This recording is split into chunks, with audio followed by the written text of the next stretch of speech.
But first, 40 million Americans have lost work since coronavirus changed our lives 10 weeks ago. 1.2 million of them are Ohioans, with 42,000 filing for traditional unemployment just last week. More than 90% of those claims have been processed in Ohio. More than $3 billion has been paid out.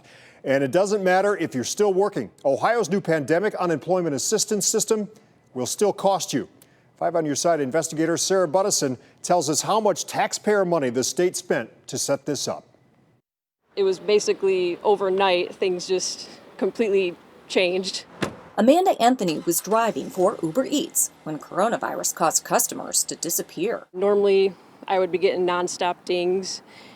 I got none. It took 2 months for Ohio to set up pandemic unemployment assistance, or PUA, to help gig workers like her. More than 2 weeks after she applied, Amanda still hasn't received a dime. So I'm just putting everything on credit cards and hoping for the best. From a system that cost taxpayers a pretty penny, we found Ohio inked this deal with Deloitte Consulting April 13th, agreeing to pay about $5.7 million to create the PUA system and close to $4 million to operate and maintain it.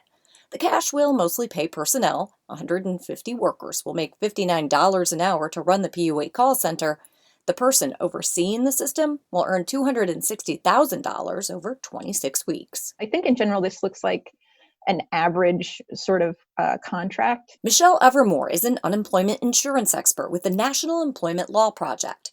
She says one big difference: it would usually take a year just to select a vendor. Well, it seems like glacial movement on the state's behalf to not get benefits out for a couple of months.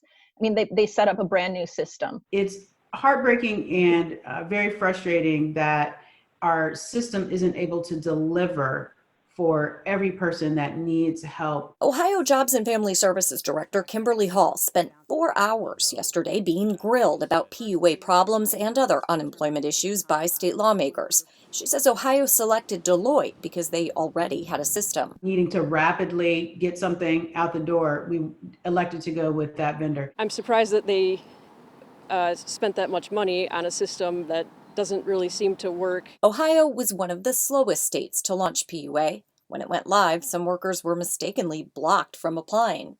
Then, last week, Deloitte announced a data leak exposed applicants' personal information. On top of the stress, I'm now worried about that.